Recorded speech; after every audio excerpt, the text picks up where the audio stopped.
नमस्कार प्रिय विद्यार्थियों, मैं योगेंद्र देवल आपका स्वागत करता हूं देवल एजुकेशन पर।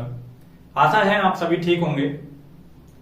आज से हम शुरुआत करते हैं कक्षा 10 की विज्ञान की क्लास की, जिसमें एनसीईआरटी ने सत्र 2023-24 के अनुसार कुछ परिवर्तन किए हैं। उन परिवर्तनों के साथ में क्या घटाया है, क्या उसमें से नहीं घटाया है, उसके साथ में हम क्लास की आज शुरुआत करते हैं। और आज से मैं आपका जो क्लास है चैप्टर की क्लास चालू करता हूं। आज से हम विज्ञान पढ़ना प्रारंभ करते हैं। आपका जो सिलेबस एनसीईआरटी ने तय किया है वो आपको हम पढ़ाएंगे। उस पर आपकी पूरी क्लास आपको मिलेगी। जो एनसीईआरटी ने हटाया उसको नहीं पढ़ाया जाएगा, बाकी आपको पूरा पढ़ाया जाएगा सिलेबस के अकॉर्डिंग। तो आज से हम शुरुआत करते हैं।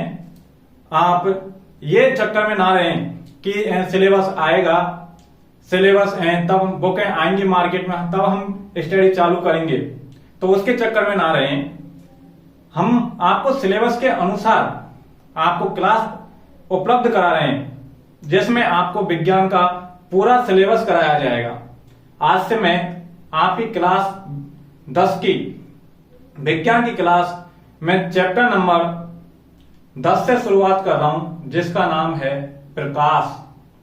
ठीक है, तो क्लास 10 में जो पुरानी पुस्तकें हैं एनसीईआरटी, उसमें वो चैप्टर का जो अंक है वो है 10, और जो नई पुस्तकें प्रिंटेड होके आएंगी, छप करके आएंगी, उन पुस्तकों में जो आपका चैप्टर नंबर 10 था वो 9 होगा। कौन सा चैप्टर होगा? 9। तो मैं आपको शुरुआत करता हूं। आइए मेरे साथ में साथ साथ पढ़ते चलिए। जो चीज मैं आपको बता रहा हूं बोर्ड पर, वो चीज आप नोटिस करते हुए आप अपने साथ में कॉपी पेन लेकर बैठें, जिसके माध्यम से जो आपको पढ़ाया जा रहा है वो आप साथ के साथ नोट करते चलें और साथ के साथ उसको याद करते हुए चलें, जिससे आप आगे अच्छी तरीके से और मेहनत कर पाएंगे और आसानी से अच्छे अंक हासिल कर पाएंगे।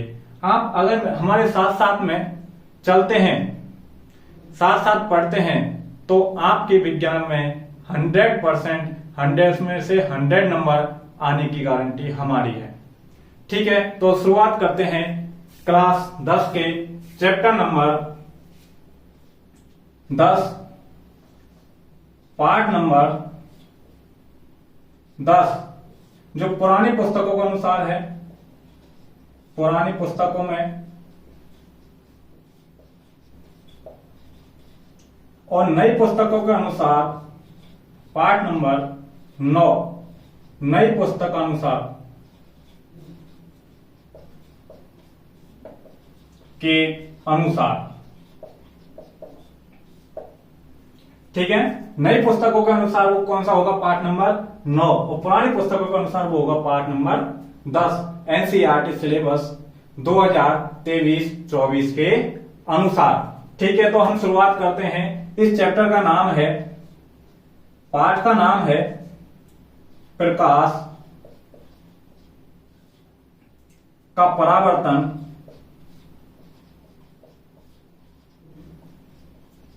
प्रकाश का परावर्तन एवं अपवर्तन।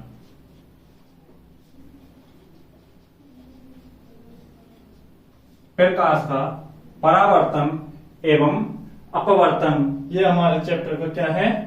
नाम है।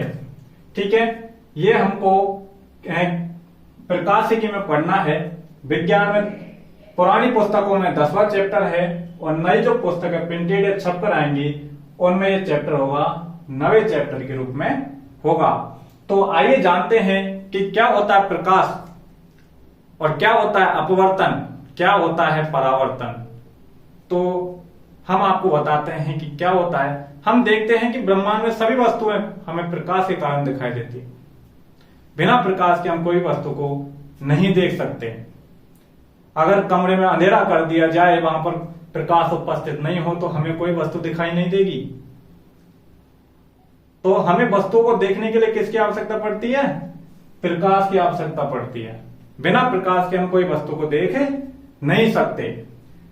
तो सामान्य तरीके से, नॉर्मल तरीके से हम जानते हैं या जानने की कोशिश करते हैं कि प्रकाश क्या है, क्या इसका महत्व है, वस्तुओं को देखने में हमारी किस प्रकार से सहायता करता है।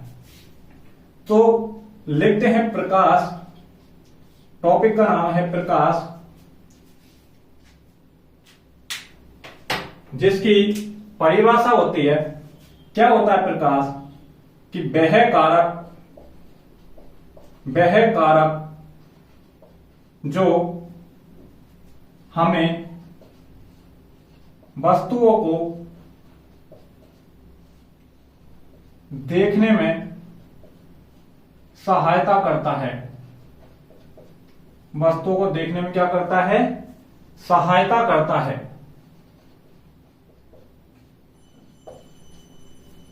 प्रकाश कहलाता है। क्या कहलाता है भाई, प्रकाश कहलाता है। अगर कोई चीज में आपको समझ में नहीं आ रही हो तो आप हमें कमेंट करके बता सकते हैं। मैं आपको बिल्कुल बारीकी से हर चीज को समझा करके आगे बढ़ने की कोशिश करूंगा। आपके जो भी डाउट हैं, डाउट आप कमेंट करके नीचे कमेंट बॉक्स में लिख सकते हैं, हमें बता सकते हैं। मैं आपकी छोटी से छोटी बारीकी की जो चीज है उनको समाधान करने की पूरी कोशिश करूंगा। तो हमने बात की कि प्रकाश क्या होता है, प्रकाश के वह कारक जो हमें वस्तुओं को देखने में सहायता करता है, वो क्या कहलाता है, प्रकाश कहलाता है। अब हम देखते हैं कि प्रकाश प्राप्त कहां से होता है। भाई पृथ्वी पर प्रकाश प्राप्त कहां से होता है, अगर तो ये प्रकाश का सबसे बड़ा स्रोत है पृथ्वी पर सूर्य। क्या है बच्चों, सूर्य। तो प्रकाश का पृथ्वी पर सबसे बड़ा ऊर्जा का स्रोत सूर्य है। तो हम लिख सकते हैं नीचे कि पृथ्वी पर प्रकाश का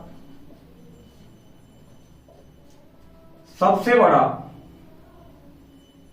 या हम लिख सकते हैं प्रकाश ऊर्जा का सबसे बड़ा स्रोत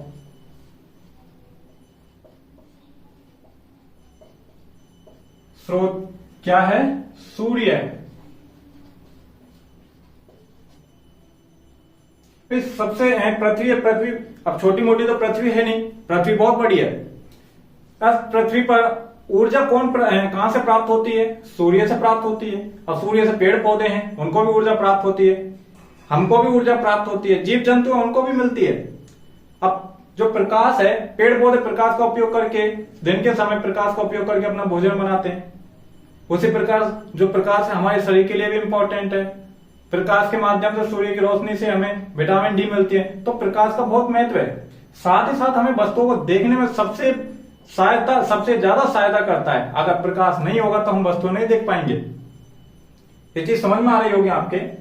तो हम बात करते हैं कि प्रकाश का सबसे बड़ा स्रोत क्या है, सूर्य है। अब हमें प्रकाश कि सूर्य तो हमसे बहुत दूरी पर है, तो प्रकाश हम तक पहुंचता कैसे। तो प्रकाश का जो वेग है बहुत तेज है, बहुत स्पीड से प्रकाश आता है। और जो प्रकाश सूर्य से पृथ्वी तक पहुंचता है तो उसमें भी समथिंग 8 मिनट और 20 सेकंड का समय लग जाता है। तो आप देख सकते हैं कि प्रकाश का वेग कितना है। तो सामान्यतः प्रकाश का जो वेग होता है, प्रकाश का वेग 3 गुना 10 की घात 8, 3 गुना 10 की घात 8 मीटर प्रति सेकंड होता है। कितना होता है, 3 गुना 10 की घात 8 मीटर प्रति सेकंड होता है। समझ में आ रहा है आपको कि प्रकाश की स्पीड कितनी चाल से वो आता है और पृथ्वी पर आता है। तो पृथ्वी पर आने में कितना समय लगता है उसको, 8 मिनट और 20 सेकंड का समय लगता है। जब प्रकाश 3 गुना 10 की घात 8 मीटर प्रति सेकंड की रफ्तार से चलता है। अगर हम इसको किलोमीटर में लिखें, ये तो हो गया आपका मीटर प्रति सेकंड। अगर प्रकाश के वेग को किलोमीटर में लिखें तो 3 गुना 10⁵ किलोमीटर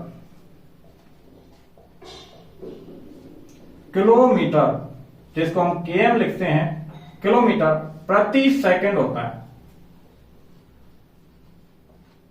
क्या होता है?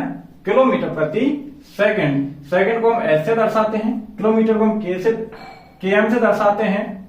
तो आप ऐसे भी लिख सकते हैं, मीटर प्रति सेकंड भी लिख सकते हैं, उसमें कोई प्रॉब्लम नहीं है। तो प्रकाश का वेग 3 × 10⁸ मीटर प्रति सेकंड होता है। अगर उसको हम किलोमीटर में लिखते हैं तो 3 × 10⁵ किलोमीटर प्रति सेकंड होता है। ये चीज समझ में आ गई होगी आपके। आगे बात करते हैं कि प्रकाश एक सरल रेखा में गमन करता है। कैसी रेखा में गमन करता है? सरल रेखा में गमन करता है। अब यह है नहीं कि प्रकाश ऐसी टेढ़ी मेढ़े पथ पर आओ भाई। तो प्रकाश है, प्रकाश एक सरल रेखा में गमन करता है। एक सरल रेखा में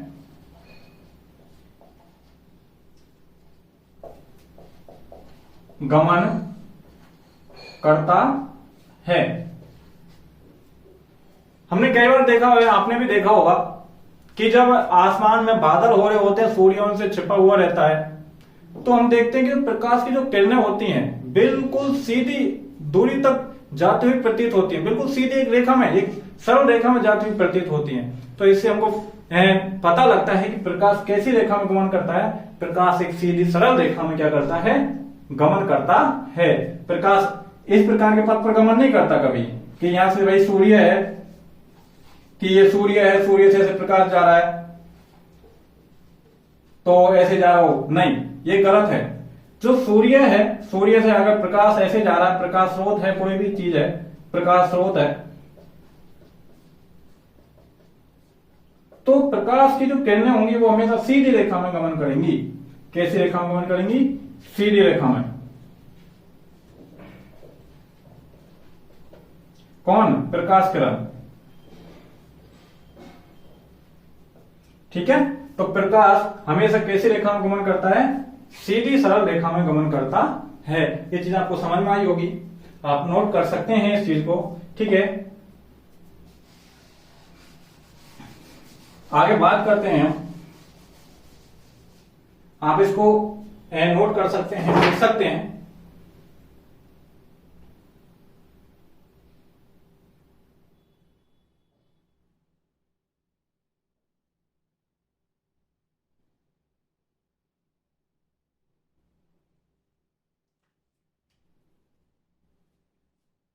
आगे बात करते हैं कि प्रकाश एक सरल रेखा में गमन करता है, उसको क्या कहते हैं?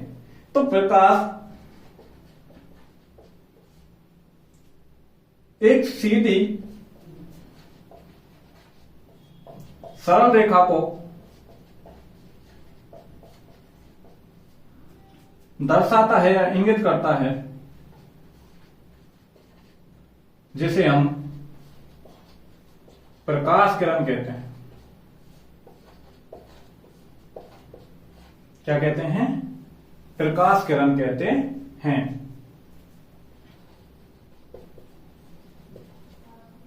अगर आपसे पूछ ले कि प्रकाश किरण क्या होती है या प्रकाश किरण की परिभाषा दें, तो आप इसको लिखोगे कि प्रकाश एक सीधी सरल रेखा को दर्शाता है या इंगित करता है, उसे प्रकाश किरण कहते हैं। प्रकाश का पृथ्वी पर प्रकाश ऊर्जा का सबसे बड़ा स्रोत क्या है? सूर्य है। प्रकाश होता क्या है कि वह कार्य जो वस्तुओं को देखने में हमारी सहायता करता है, वो क्या कहलाता है? प्रकाश कहलाता है। इसके अलावा प्रकाश एक सरल रेखा में गमन करता है। बेसिकली आपकी नॉर्मल चीजें हैं जो चैप्टर नई किताब के अनुसार मैंने बताया, आपको नवा चैप्टर होगा प्रकाश का परावर्तन तथा अपवर्तन, उसमें आपको पढ़ना है। ये बेसिक चीज आपकी क्लियर होनी चाहिए। उसके बाद में हम आगे बढ़ते हैं कि प्रकाश का अगला टॉपिक क्या होगा, आगे बढ़ेंगे प्रकाश का परावर्तन। ठीक है, तो प्रकाश एक सरल रेखा में को दर्शाएगा, जिसे हम प्रकाश किरण कहते हैं। आप इस चाहे तो इसका स्क्रीनशॉट ले सकते हैं, चाहे आप इसको उतार सकते हैं किसी अपने रफ या कॉपी में।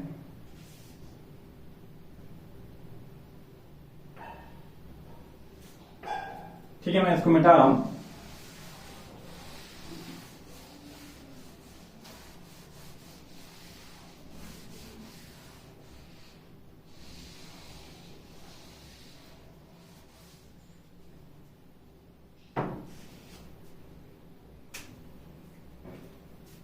देखिए, तो प्रकाश है, प्रकाश किसी वस्तु पर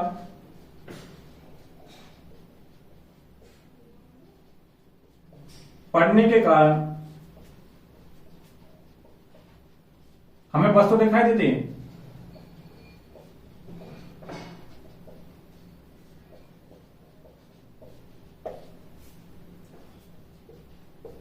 किसी वस्तु का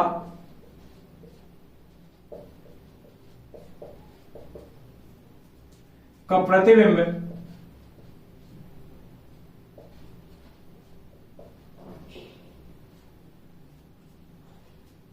दर्पण में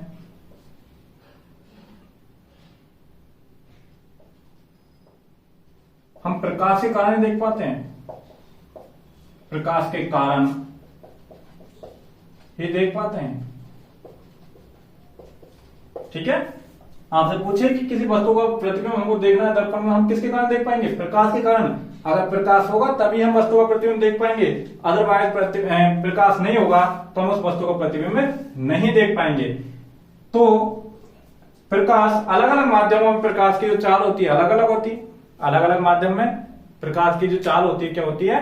अलग अलग होती है। हर जगह प्रकाश का वेग समान नहीं होता, हर जगह प्रकाश का वेग क्या होता है? बदलता रहता है। कुछ स्थिति ऐसी होती है कि जहां पर प्रकाश किसी वस्तु को या पदार्थ को भेज करके पार निकल जाता है। कुछ पदार्थ ऐसे होते हैं जिनको भेजकर वो पार नहीं निकल पाता, जिन्हें अपारदर्शी बोलते हैं। तो हम थोड़े से समझते हैं कि ये चीज होती क्या है, कि पारदर्शी क्या होता है, अपारदर्शी क्या होता है। देखिए,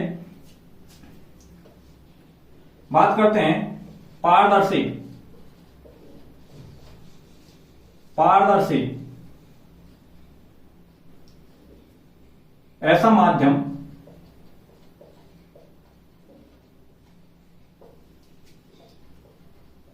जिसमें होकर प्रकाश किरण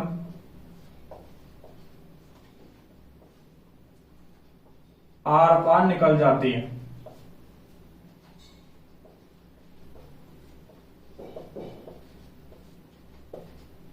वो कौन सा माध्यम होता है?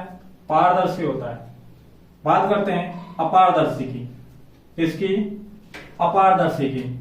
तो अपारदर्शी होता है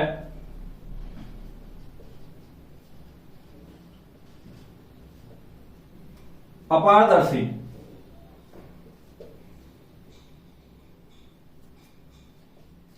ऐसा माध्यम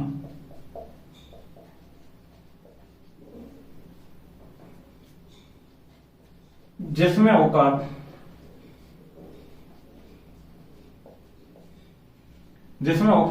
प्रकाश किरण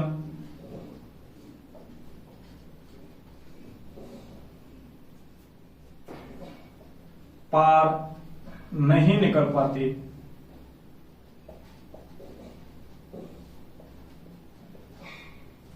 आर पार नहीं निकल पाती है, या जिसके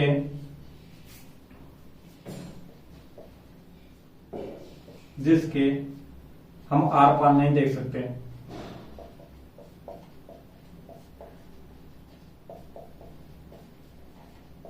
आर पार नहीं देख सकते हैं, वो क्या वो माध्यम होता है? वो अपारदर्शी माध्यम होता है।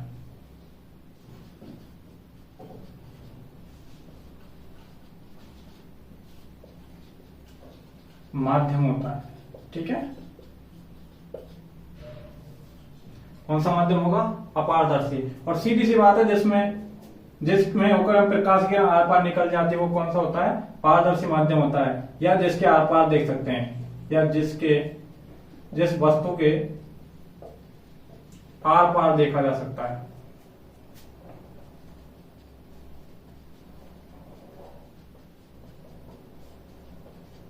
वो क्या होता है आपका?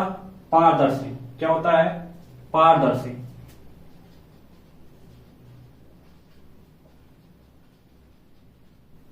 पारदर्शी माध्यम होता है।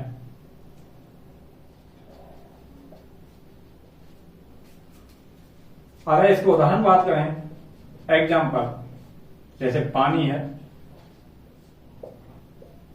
लेंस है आदि।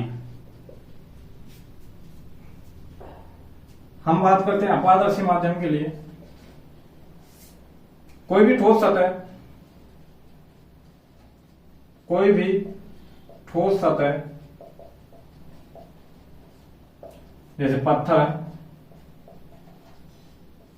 लकड़ी, रबड़ आदि, इनके हम आर पार नहीं देख सकते।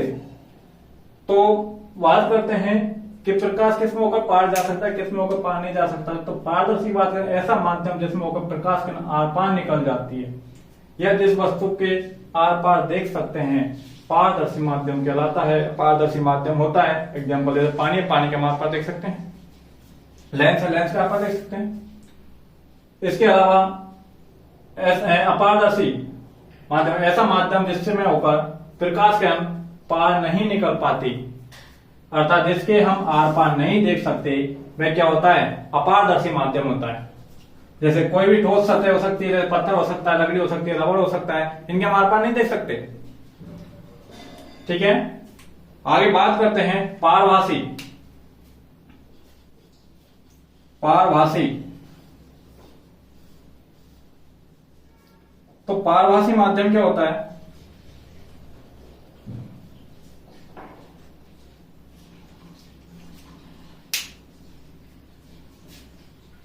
ऐसा माध्यम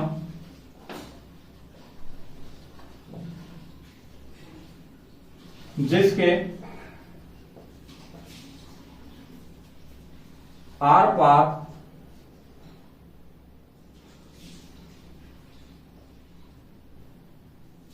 ऐसा माध्यम जिसमें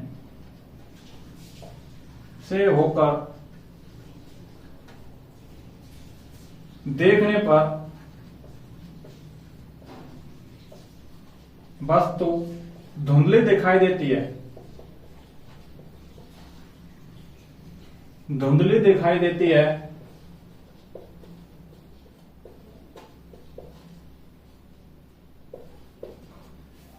वो कौन सा माध्यम होता है? पारभासी।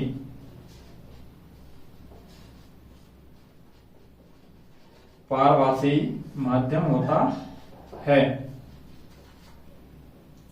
ठीक है, कौन सा माध्यम होता है हमारा? पारभासी।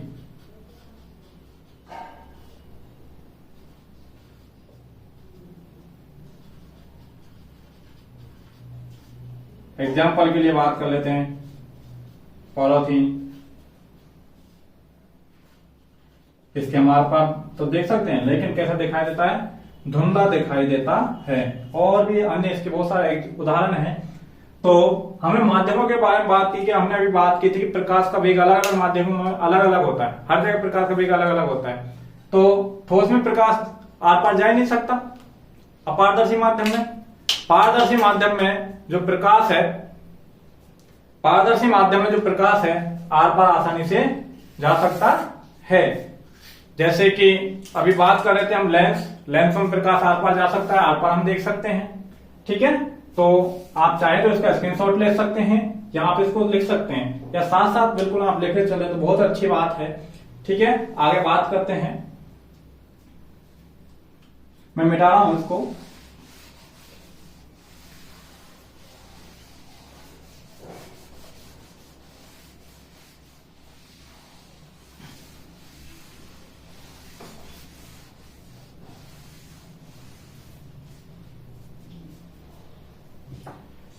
अब बात करते हैं प्रकाश का। टॉपिक है आपका प्रकाश का परावर्तन। प्रकाश का परावर्तन, इसके बारे में पढ़ते हैं। क्या होता है परावर्तन? तो प्रकाश का परावर्तन, जब प्रकाश किसी प्रकाश स्रोत से आता है, या प्रकाश किरण किसी प्रकाश स्रोत से आती है और किसी वस्तु के सतह से टकरा करके वापस उसी माध्यम में चली जाती है, वो घटना क्या कहलाती है? प्रकाश का परावर्तन। तो आप सामान्य लिख सकते हैं कि जब प्रकाश की किरण किसी चिकने या अपारदर्शी वस्तु पर आती है तो उससे टकराकर पुनः वापस उसी माध्यम में चली जाती है जिस माध्यम से वो आती है। समझ में आई कोई बात? जैसे कि हम देखते हैं प्रकाशीय किरणें आती हैं दीवारों से या किसी सतह से टकराती हैं, टकरा करके चारों तरफ फैल जाती हैं या ऊपर के जो माध्यम है जिस माध्यम से आती हैं उसी माध्यम वापस चली जाती हैं। जैसे हवा से आती हैं तो हवा में टकरा कर वापस चली जाती हैं। ठीक है, तो देखते हैं प्रकाश का परावर्तन किसकी परिभाषा होती है। मैं आपको परिभाषा लिखा रहा हूं। परिभाषा, जब प्रकाश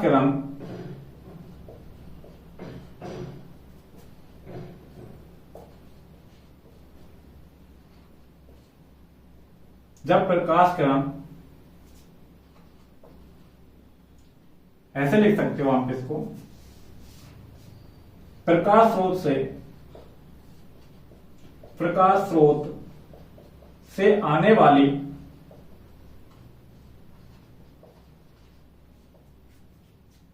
प्रकाश किरण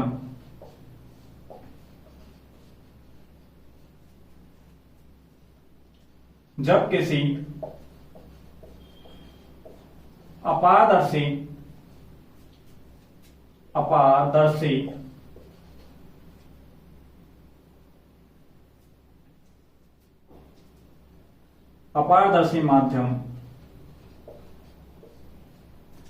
माध्यम जैसे चिकना माध्यम भी हो सकता है, चिकना वस्तु, ठीक है, या खुरदरा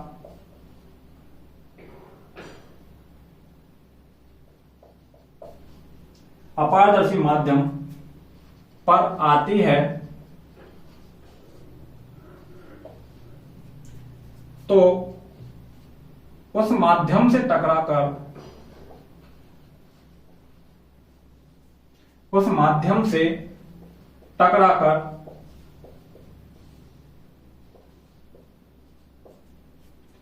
माध्यम से टकराकर पुनः उसी माध्यम में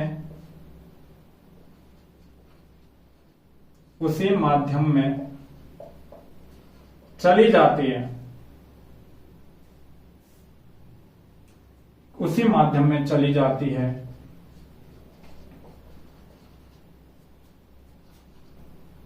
जहां से वह आई थी। यह घटना प्रकाश का परावर्तन कहलाती है। यह घटना प्रकाश का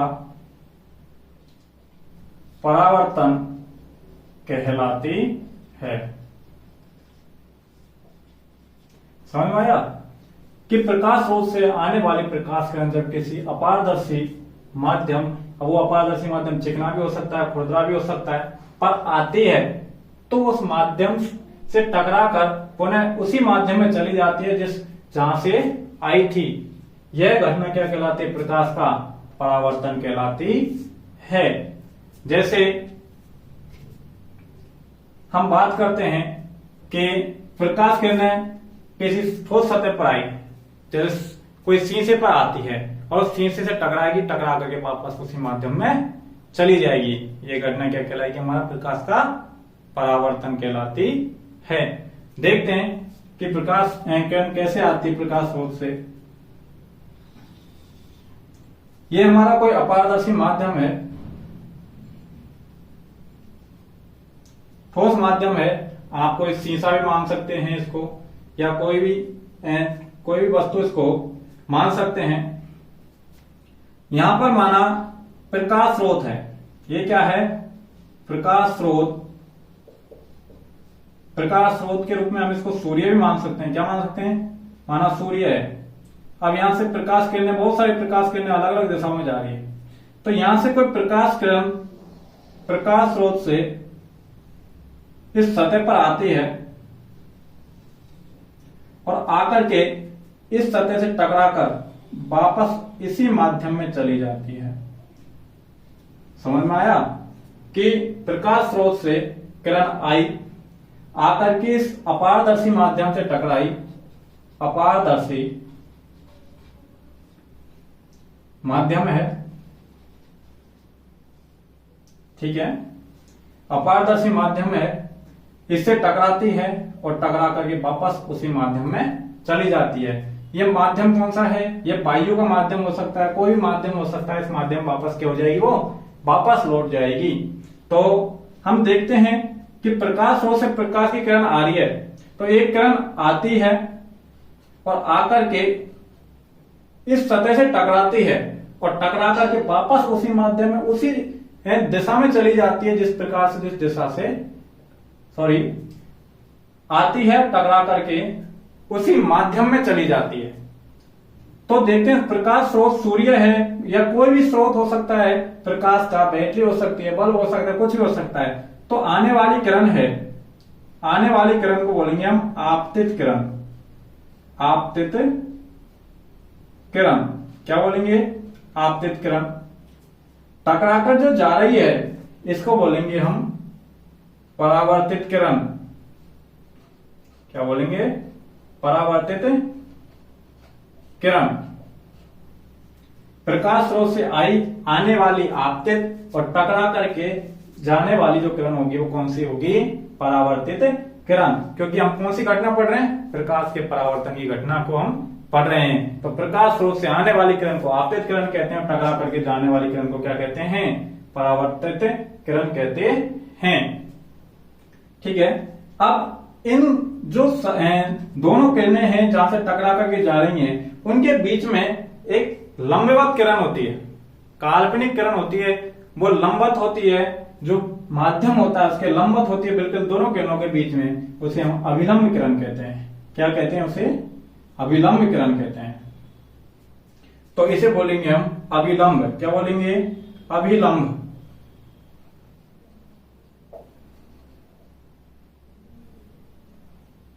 अभिलंब किरण। क्या बोलेंगे? अभिलंब किरण। ये जो किरण होती है काल्पनिक होती है। कैसी होती है? काल्पनिक होती है।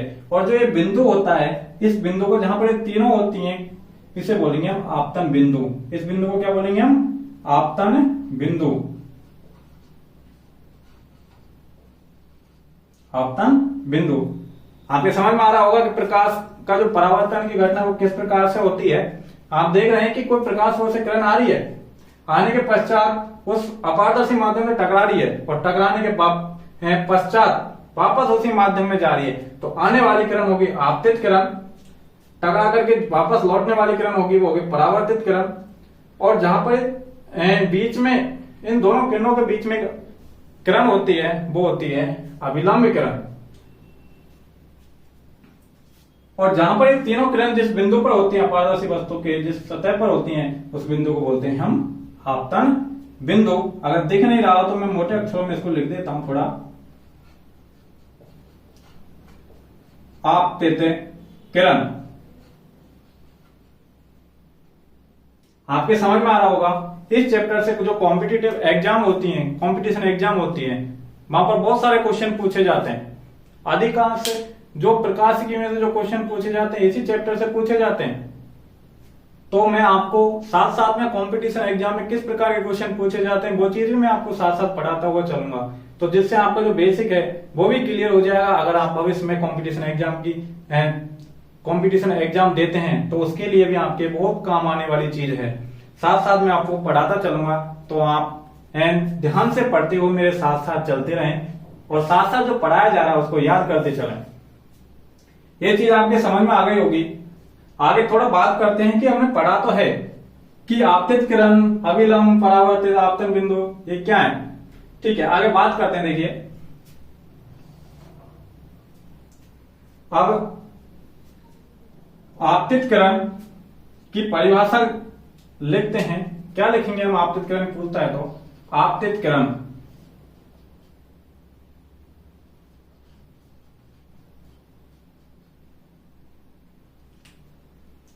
तो प्रकाश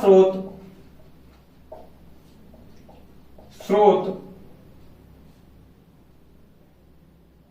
प्रकाश स्रोत से आने वाली किरण, आने वाली किरण आपतित किरण कहलाती है।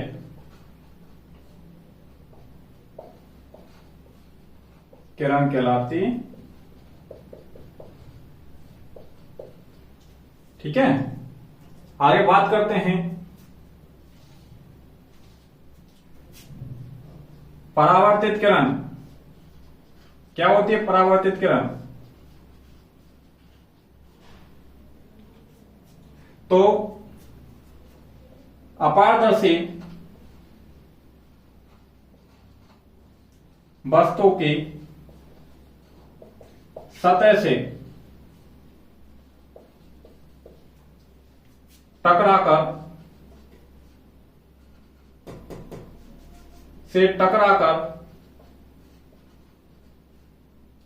लौटने वाली किरण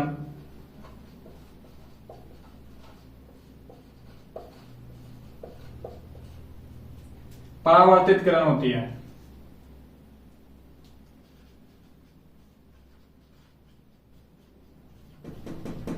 परावर्तित किरण कहलाती है। ठीक है, आप इसको कॉपी करिए।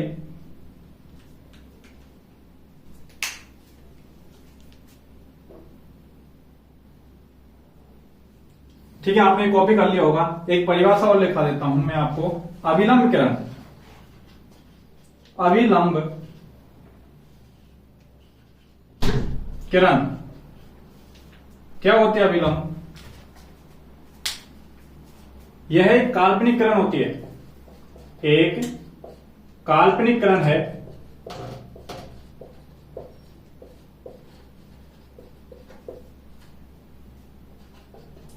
होती है जो आपतित किरण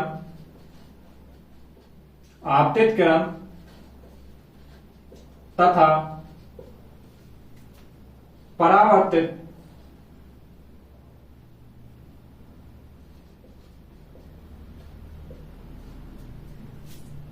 किरण के मध्य बिंदु पर होती है।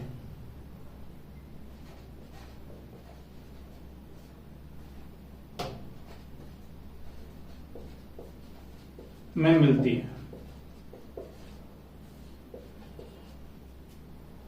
ठीक है, आज हम इतना ही पढ़ेंगे। आज चैप्टर के बारे में हमने आज जाना कि परावर्तन क्या होता है, आपतित किरण क्या होती है, परावर्तित किरण क्या होती है, अभिलंब किरण क्या होती है। कल पढ़ेंगे इसके थोड़ा आगे हम पढ़ाई चालू करेंगे। आज तक हम आज इतना ही टॉपिक पढ़ करके पूरा करते हैं। आप इसको तैयार करेंगे, आप इसको अच्छी तरीके से सीखेंगे। अगर आपको कोई समस्या आती है तो आप हमें नीचे कमेंट बॉक्स में उसको लिख करके बताएं, हम आपकी समस्या का पूर्ण समाधान करके आपको देंगे। ओके, आपको वीडियो है अपने जो साथी हैं, अपने दोस्त हैं, उनको आगे शेयर करें, जिससे उनको भी आगे पढ़ने में मदद मिल सके और वो भी आपके साथ साथ पढ़ाई को निरंतर जारी रखें। इन 2 महीनों में आप अपनी जो पढ़ाई है उसको अधिकांशतः कवर कर लेंगे। आप अगर हमारे साथ में चलते रहते हैं, डेली स्टडी करते हैं, तो आपका बहुत सारा जो सिलेबस है, अधिकांश सिलेबस कवर हो जाएगा। ओके, आपको अगर वीडियो अच्छी लगी है तो आप इसको आगे शेयर करें, अपने दोस्तों को बताएं और अपनी स्टडी को कंटिन्यू बनाए रखें। थैंक यू, धन्यवाद।